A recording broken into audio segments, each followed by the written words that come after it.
não só agora, aqui, mas como ele tem ministrado todos os dias da nossa vida.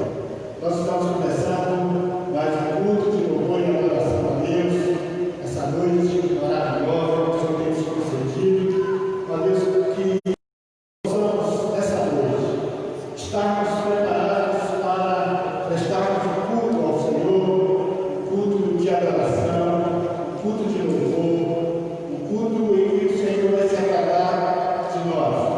Quero ler a palavra do Senhor, se encontra no Salmo 89, que diz assim: as benignidades do Senhor cantarei perpetuamente com a minha boca e manifestarei a tua fidelidade de geração em geração. Vamos aqui nessa noite para manifestar as benignidades do Senhor até que Ele volte. Pai amado, Pai de imensa bondade, meu Deus, meu Pai, graças te rendemos, Senhor, nessa noite. Nós te adoramos, ó Deus, com a beleza da tua santidade, te exaltamos, ó Deus, porque o Senhor é grande, a sua misericórdia é de geração em geração. Ó Deus, é a sua misericórdia a causa de nós sermos consumidos, porque as tuas misericórdias estão em fim. E nessa noite nós estamos declarando, ó Deus, diante dos homens, diante dos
Tem dias que a gente, e é normal acontecer com qualquer um, parece que a gente se encontra em um grande abismo. As coisas parecem que vão tudo errado, parece que o mundo desabando sobre a nossa cabeça. E a gente, talvez por causa de nós mesmos, nossos pecados, nossas falhas, a gente começa a orar, começa a falar com Deus, a clamar ao Senhor, e parece que a nossa oração não chega até o Senhor. A gente se sente como aquela terra seca no deserto, que precisa de água, que clama por água, que necessita de água.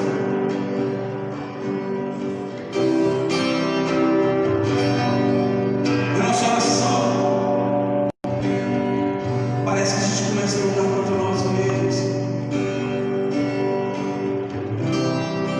Mas é necessário nós continuarmos clamando,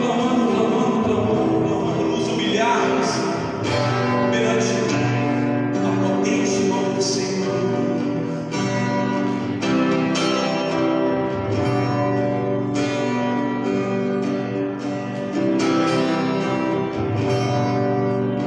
Senhor, minha oração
Jesus, essa fonte de água.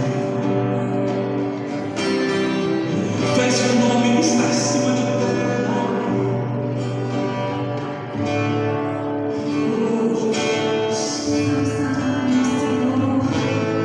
Vamos louvar o Senhor agora, declarando que não há outro nome como o nome do nosso Deus. O nosso Deus veio a este mundo, se esvaziou de si mesmo,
das colheitas, das sementes. É a estação onde o sol é muito mais brilhante. Nós saímos de um inverno triste, nós estamos saindo desse inverno, dessa pandemia, que tem sido um inverno terrível. Nós aqui no Hemisfério Sul, a gente não tem muito inverno, mas os outros continente europeu, asiático, o inverno lá é rigoroso. E inverno é sinônimo daquela estação onde as pessoas ficam em casa, as pessoas não podem sair para os países onde tem neve, as pessoas deixam de trabalhar e eles ficam assim, torcendo que chegue a primavera. E no nosso país tropical, aonde temos matas maravilhosas, apesar de que agora está pegando fogo, né, uma boa parte das nossas matas brasileiras, mas nós temos uma falta, nós temos uma grande diversidade de árvores, tanto frutíferas como não frutíferas. Então, a gente tem esse privilégio de estarmos na primavera. E nós queremos começar uma série de pregações sobre primavera, tempo de um novo recomeço.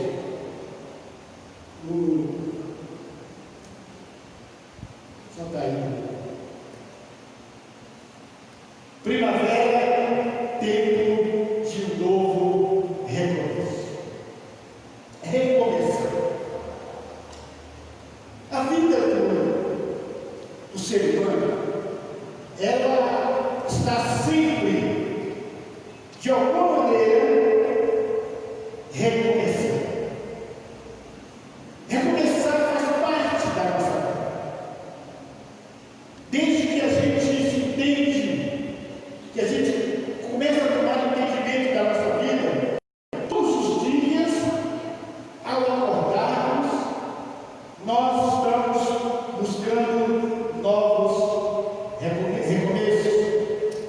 E a primavera, ela nos dá essa energia maravilhosa, depois dessa pandemia que foi terrível para o nosso país e para o mundo inteiro, e que agora, pela graça de Deus tem tido misericórdia da nossa nação, e eu sei que ela está indo embora.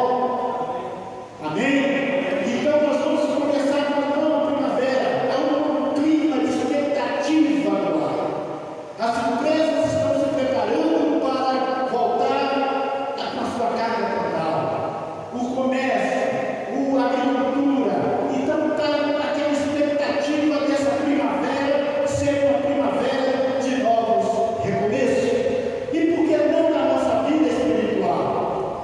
Por que nós que passamos esse período de pandemia, afastados muitas vezes dessa comunhão social, nós ficamos como se enclausurados dentro das nossas próprias casas? Agora é tempo de primavera, é tempo de novo recomeço. E eu quero começar essa série falando de um pouco desse tema. Nós vamos estar falando, mostrando o seguinte. Fala aí. Essa palavra de hoje é para você que esteve ou está vivendo um inverno de angústia ou de isolamento pessoal e social. Essa palavra de hoje é para você que se vê definhando em sua espiritualidade, em sua fé ou em suas convicções. Essa palavra de hoje, Deus está dizendo, é tempo de novo recomeço. É tempo de começar. Antes da gente continuar, nós vamos fechar os nossos olhos. Eu não sei se você está com esse pensamento de recomeço da sua vida.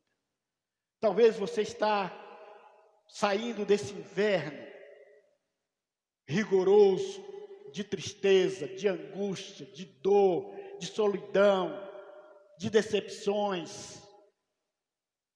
Mas se você quer um novo recomeço para a sua vida, um novo recomeço para o seu casamento, um novo recomeço para a sua vida profissional, um novo recomeço para a sua vida espiritual, então nesta hora nós vamos estar orando, e você pode orar ao Senhor, você pode pedir ao Senhor que abra essa primavera para a sua vida, que abra essa primavera, que seja as coisas que você tem em mente para fazer, que seja um florescer nas suas vidas. Pai amado, Deus misericordioso, Pai, nós estávamos, ó Deus, vivendo, ó Deus, uma época de inverno, ó Deus, essa pandemia, ó Deus, essa tristeza, quantas pessoas perderam as suas vidas, meu Deus, neste país, no mundo inteiro. Ó Deus, nós precisamos, Senhor, de que essa primavera, que esse sol de primavera, que as flores, que as sementes, ó Deus, que as folhas, ou seja, venha, ó Deus, desabrochar da nossa vida.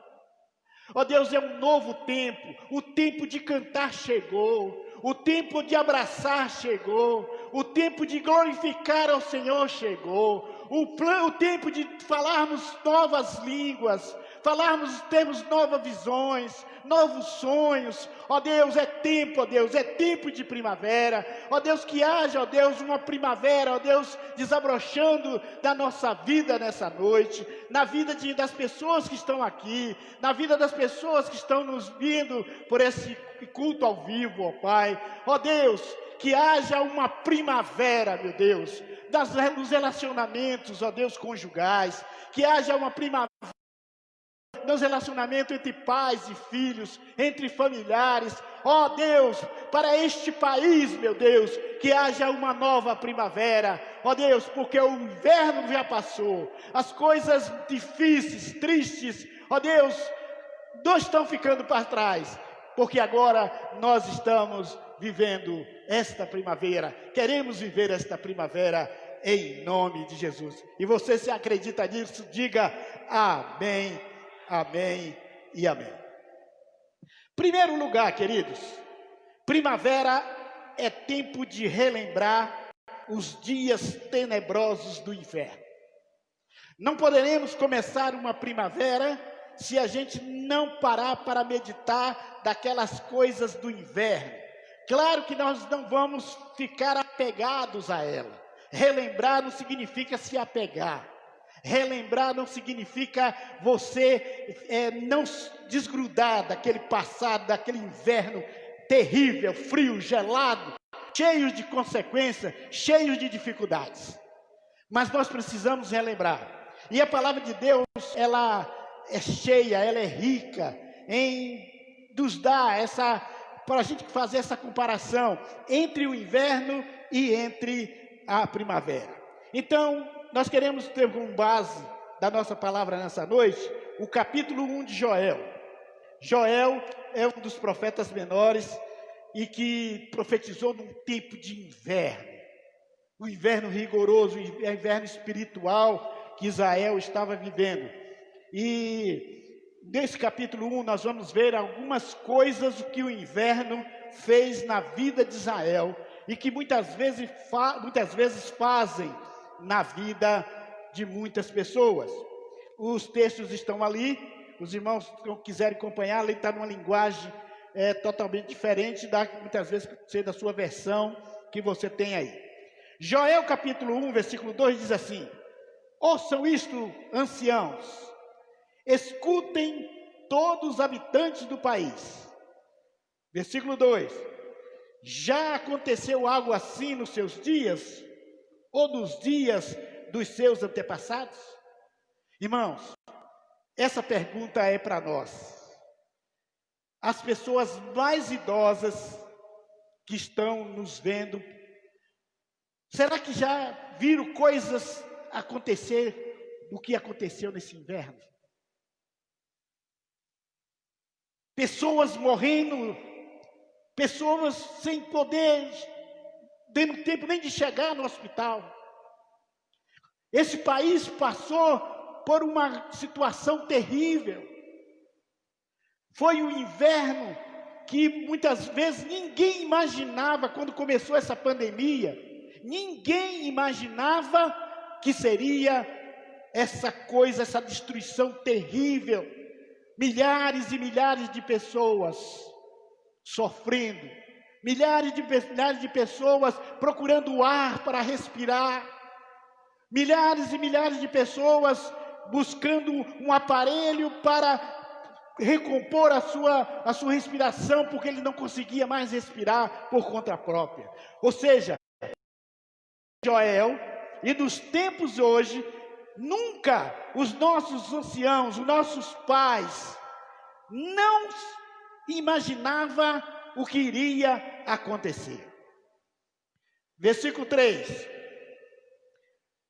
O profeta Joel está dizendo: contem o que aconteceu aos seus filhos, e eles aos seus netos, e os seus netos à geração seguinte. Queridos, esta geração dessa primavera está responsável para transmitir isso para as futuras gerações, para os nossos filhos, para os nossos netos, para os nossos bisnetos. Porque se a gente não contar para eles não vão ter um pouco da ideia o que foi este inverno para a nossa vida, para a nossa nação, para a nossa vida. O que aconteceu no inverno de Israel? Joel 1,4 diz: o que o gafanhoto cortador deixou, o gafanhoto peregrino comeu. Queridos, há uns dias atrás, há uns meses atrás, nós vimos aquelas pragas de gafanhotos graçando ali a Argentina, um pouco ali dos países ali, né, do sul, mais ao sul. E nós vimos que por onde aqueles gafanhotos passavam, ficava nada. Nada. E nós orando, pedindo a Deus que os gafanhotos não viessem para o nosso Brasil, principalmente ali para o sul, que é um dos celeiros do Brasil. Se aqueles gafanhotos entrassem ali, seria um desastre. Comeria tudo que é verde, eles vão comendo, eles vão destruindo. E o profeta Joel fala de alguns tipos de gafanhoto. A primeira leva de gafanhoto foi o gafanhoto cortador. O gafanhoto cortador, ele vai na frente e a função dele é cortar as folhas, cortar tudo aquilo que é verde, e o que eles podem comer, eles comem, e o que eles não podem comer, eles destroem e jogam no chão. Já é uma coisa terrível. Mas o texto diz que o que o gafanhoto cortador deixou, o gafanhoto peregrino comeu. O que é o gafanhoto peregrino? É aquele gafanhoto que não é daquela região. É um gafanhoto que vem de outras regiões. Nós vimos pelas informações de que vieram gafanhotos da África, soprado, levado pelos ventos, vieram parar aqui. Eles não eram daqui. Olha que coisa. Irmãos, nós passamos por essa pandemia, uma pandemia que não começou aqui, começou em algum lugar. E foi trazendo cortando, destruindo, trazendo morte, trazendo enfermidade, trazendo isolamento das pessoas. Então, o que o gafanhoto cortador deixou, o gafanhoto peregrino comeu. Versículo 4. O que o gafanhoto peregrino deixou, o gafanhoto devastador comeu. Queridos, inverno é dessa coisa. Quantos gafanhotos nós estamos enfrentando na sua vida? Ou quais gafanhotos você está enfrentando na sua vida? O gafanhoto peregrino? O gafanhoto cortador? Ou o gafanhoto destruidor? Talvez está acontecendo na sua vida que um gafanhoto peregrino que você não esperava de um lugar onde você imaginava estar entrando na sua casa. Está destruindo o seu relacionamento com o seu esposo, com a sua esposa. Está destruindo a sua paz. Está destruindo a sua harmonia, a sua paz interior. Está destruindo sua vida espiritual. Está cortando, está destruindo. O gafanhoto, ele simboliza Satanás, o diabo, que está graçando com as pessoas, está destruindo a vida das pessoas. Quando ele não corta, ele destrói. Ele vai destruindo tudo. Mas tinha mais coisas nesse inverno de Israel. O versículo 5 diz: acordem, beberrões, acordem e chorem, você que gosta de vinho, pois as uvas foram destruídas e não haverá vinho novo para beber. Queridos, lá na região de Israel é comum tomar vinho. O vinho faz parte da vida daquelas pessoas. Então, o profeta está dizendo: olha, aquele que gosta de vinho, olha, chorem, comece a chorar, porque as uvas foram destruídas pelos gafanhotos. Não haverá vinho para beber, porque vieram os gafanhotos, versículo 6, vieram os gafanhotos como um exército enorme e poderoso, e invadiram o país. Versículo 7,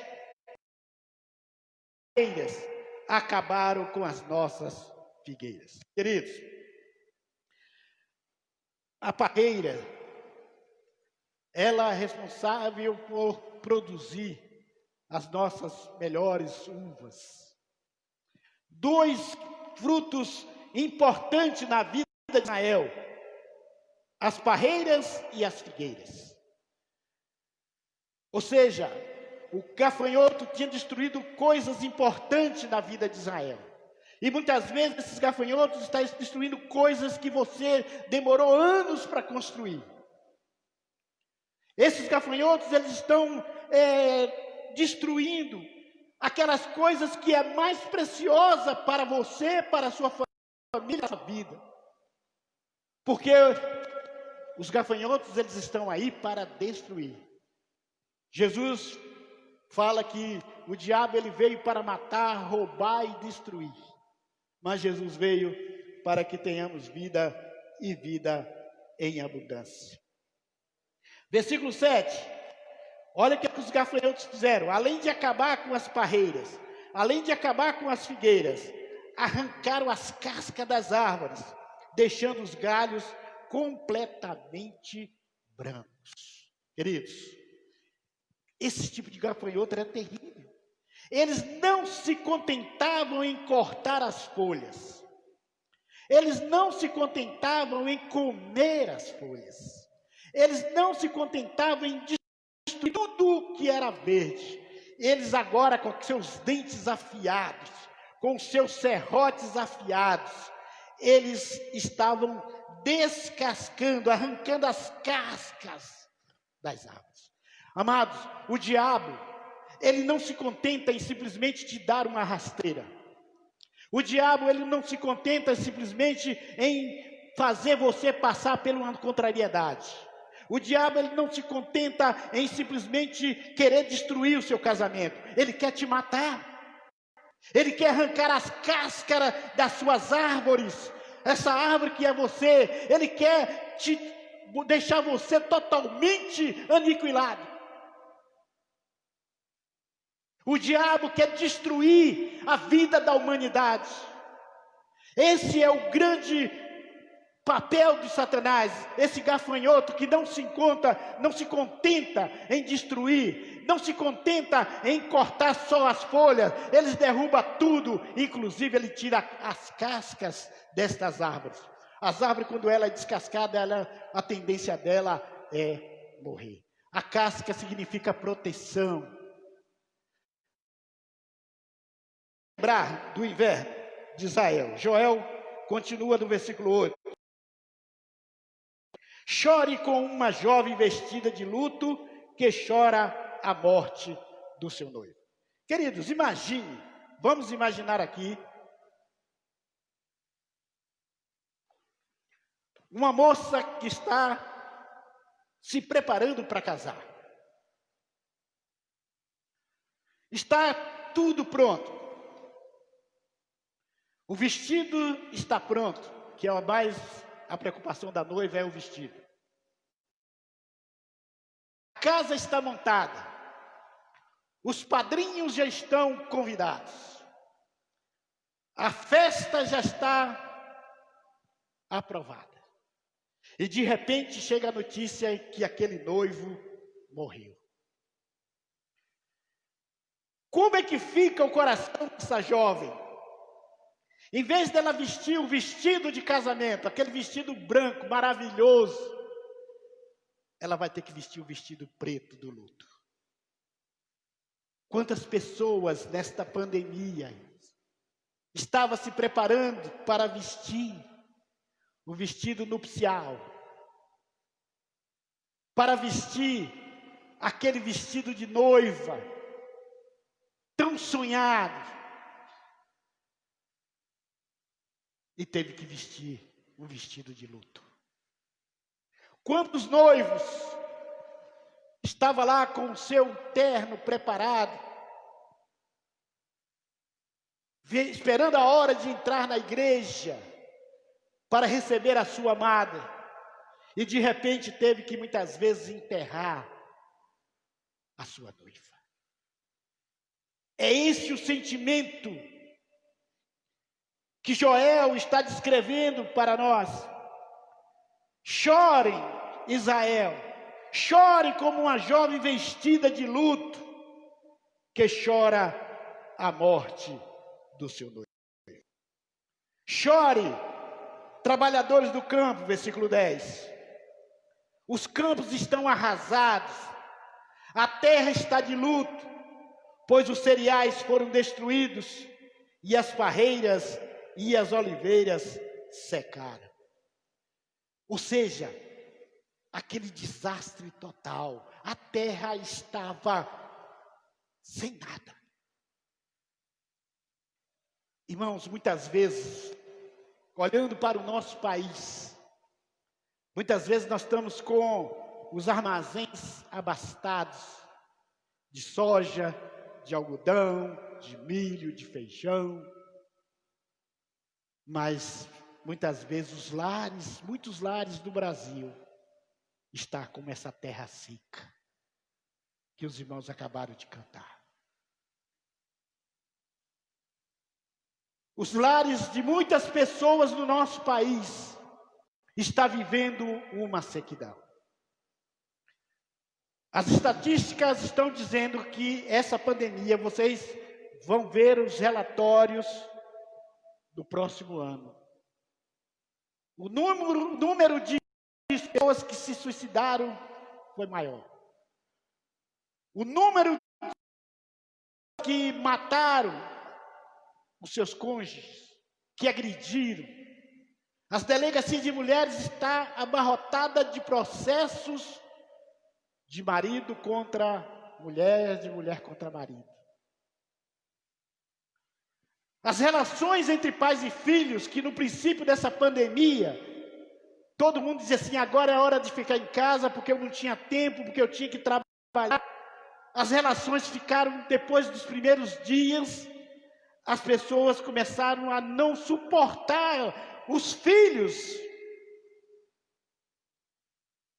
Olha que coisa. Sabe por quê, queridos? Porque os problemas não estão na questão de ficar juntos. A questão é você não estar preparado para ficar juntos. Porque as pessoas confundem comunhão com reunião, com ajuntamento.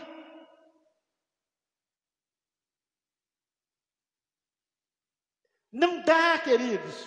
Para que as pessoas vivam em comunhão, é preciso ter amor. E sem amor não há comunhão. Sem amor não há comunhão. Então, tem muitas famílias, muitas casas que estão arrasadas, que muitas vezes as geladeiras estão abarrotadas de comida, mas os corações estão vazios.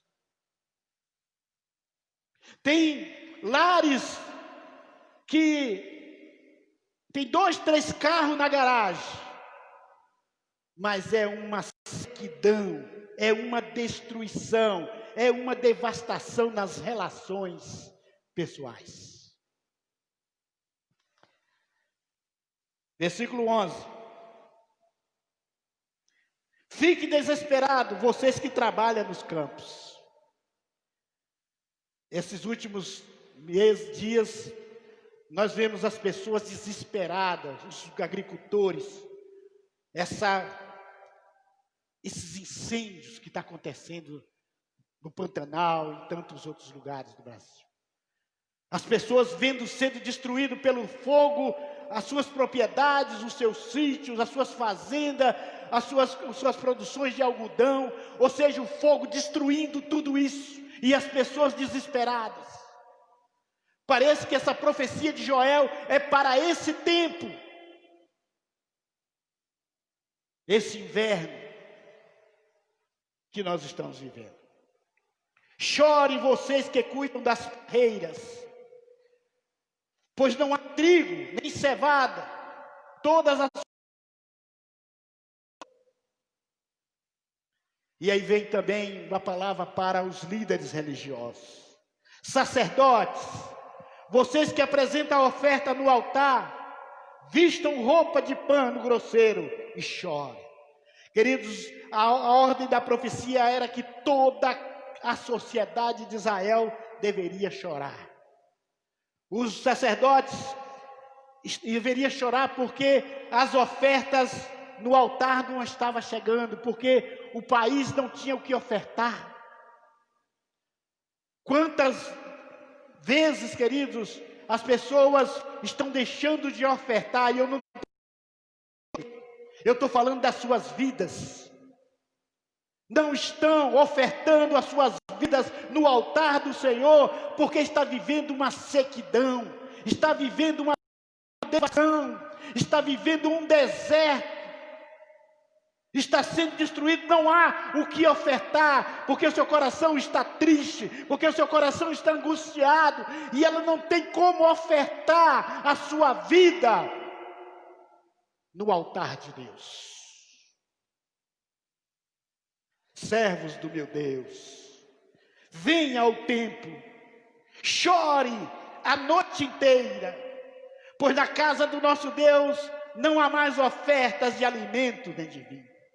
Queridos, quantas igrejas praticamente fecharam as portas, porque faltou mantimentos, não muitas vezes mantimentos financeiros, mas mantimento de pessoas que estavam ali dispostas a se oferecerem em oferta ao Senhor. Sabemos de muitas igrejas que tiveram que literalmente fechar as portas, porque as pessoas deram as costas, se isolaram e não estavam nem aí para as suas igrejas. Igrejas que estão, depois dessa pandemia, estarão fechando as portas, porque não há mais oferta, não há mais alimento. O vinho novo não tem, nem vinho velho, não tem mais vinho, não tem mais alimento na casa do Senhor.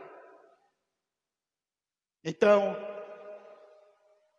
o profeta Joel está pedindo para os servos do templo chorar. Mas aí, queridos, de repente, o Deus que fez com que aquilo tudo acontecesse em Israel, tudo por causa do pecado, da idolatria que aconteceu aquelas coisas em Israel, mas também é o Deus da primavera, o Deus que agiu no inverno, é o Deus que age na primavera. Agora é primavera, hoje é primavera, a pandemia está passando, essas coisas terríveis está passando. Agora é tempo de primavera, é tempo de recomeçar, é tempo de deixarmos para trás toda essa dor, toda essa angústia, todo esse desespero, porque nós temos uma capacidade de nos reerguer, de nos levantar, de nos começar de novo, porque é tempo de recomeço. Joel capítulo 2, versículo 23. Alegre-se, moradores de Jerusalém, pois eu, o Senhor, o Deus de vocês, fiz grandes coisas. Deus vai fazer grandes coisas, meu amado. Essa fome, essa sequidão, esse deserto, essa destruição, esses gafanhotos, eles vão morrer, eles já morreram. Porque o Senhor vai fazer grandes coisas na nossa vida. Agora é primavera. Eu lhe dei chuvas no tempo certo, as do outono e as da primavera. Muita chuva, como foi no passado. Queridos, Deus está nos dizendo, disse através do profeta Joel, está dizendo para nós essa noite: Deus vai dar as chuvas, tantas de outono como as de primavera. Vai chover na sua vida, meu irmão. Vai chover na sua casa, meu irmão. Chuvas de Deus para a sua vida. É só você crer. Vai chover as chuvas de primavera. É aquela chuva que traz alegria, que não traz destruição.